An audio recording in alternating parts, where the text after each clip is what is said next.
coaching. So when we went out to find someone who could be a great leader. The value of a coach, the definition of a great coach is one, he has to know when to put his arm around you and he has to know when to kick you in the tail to motivate you. He has to treat you well. He has to have, obviously, the skill and the technique. But you know what a great coach does? He finds whatever you're good at and it puts you in a position to succeed. Get all the stuff out of the way so you all can succeed. And Monica started the search. And she brought one candidate to me. And I said, one? I said, Monica, what if he doesn't want it? And she said, this is the guy. When this all started, I went to the Old Dominion head coach and said, I need advice. We're going to start a varsity sailing program. I need advice. And he gave me all sorts of advice. The advice he didn't give me was to take his assistant coach. And that's ultimately where this all came back around to. So Charles Higgins, competitive sailor as an athlete himself at Old Dominion, went to coach at U.S. Merchant Marine Academy, back to Old Dominion where he's been an assistant. He still competes. I think now he's been here for just a few months. We had to build him an office. We didn't have an office for a sailing coach, so he came. He didn't have an office yet. But he's doing a great job of getting people in the community engaged in our program. He's done a great job of already connecting with kids and trying to recruit more and better kids into the program because he wants to win.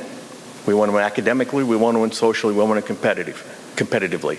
And I think we were very fortunate to find a guy of Charles's character and caliber. And with that, I'd like to introduce our head sailing coach, Charles Higgins.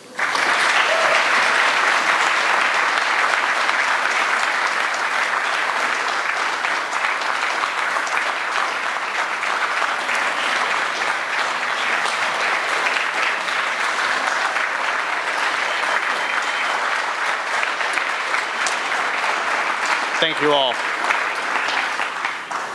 You know, Troy and Monica probably don't realize that I knew I was going to take this job before I stepped foot on campus. Some people know the story. I'm originally from Texas, and in this region, varsity sports was big, so long as it was football. Sailing was not going to be part of that. And Tulane was always big. In my mind, a former alum, Glenn Darden, was from my club, had gone to Tulane, very successful. And I said, wow, Tulane would be great if they had varsity sailing. Well, that was in 2000. So the only place I could go was probably to go to the East Coast. And when this opportunity came up a few months back, it was very clear to me that this was going to be something special. You know, as Troy mentioned, I was the assistant at Old Dominion, and when Troy called, I was the person who picked up the phone. And Troy said that I'm the athletic director at Tulane, and my heart stopped thinking this could actually be a thing. Fast forward a couple months, and I think as soon as the press conference was done, I already had my, resume and letter into Monica within hours. You're welcome. But in all seriousness, this was always going to be a great opportunity. You know, the kids behind you are fantastic. Been having fantastic meetings with them. I don't think it can be overstated just what achievement they achieve in the classroom and how much they want this on the water. When kids come on recruiting trips, all they talk about is what the great camaraderie is that the team has. Because at the end of the day, sailing is a sport about relationships. We can do this our entire lives. Relationships is what brought most of these people into this room today. It's what keeps us sailing. It's what brings recruits in who want to be a part of that.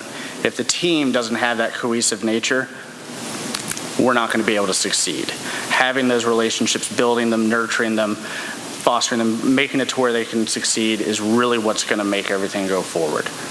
The relationships between us and community sailing, Southern Yacht Club, alumni, donors, the athletic department and the university as a whole, those relationships are what's really going to matter. We can talk about success on and off the water all we want, but rest assured we're going to have it. We're going to win.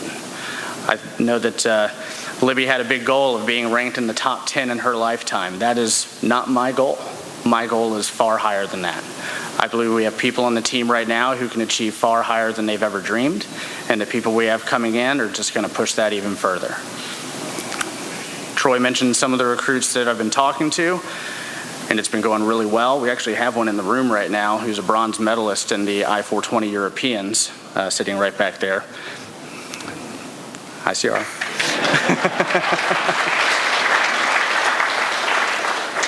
But that's just the start. If we can start bringing in that caliber athlete into here with only a few months' time, in a couple years, we're going to be far better off than then. When you start adding in the facilities we're going to have, the boats that are coming in August, those are the things that really provide a bit of a wow factor for the recruit that says, you know what, these guys are really serious. Not only are they talking a game, they're providing the resources that they need. When they come to campus and they see everything that you can get at Tulane, it's a bit of a no-brainer. There was a time when this team at this school had the ability to produce Olympic athletes, America's Cup athletes, and that's going to happen again.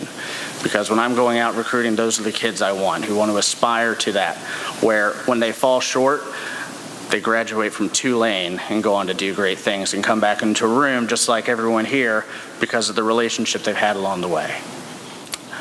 I am supremely excited about this. We're going to do great, and thank you all for being here. It means the world. Thank you.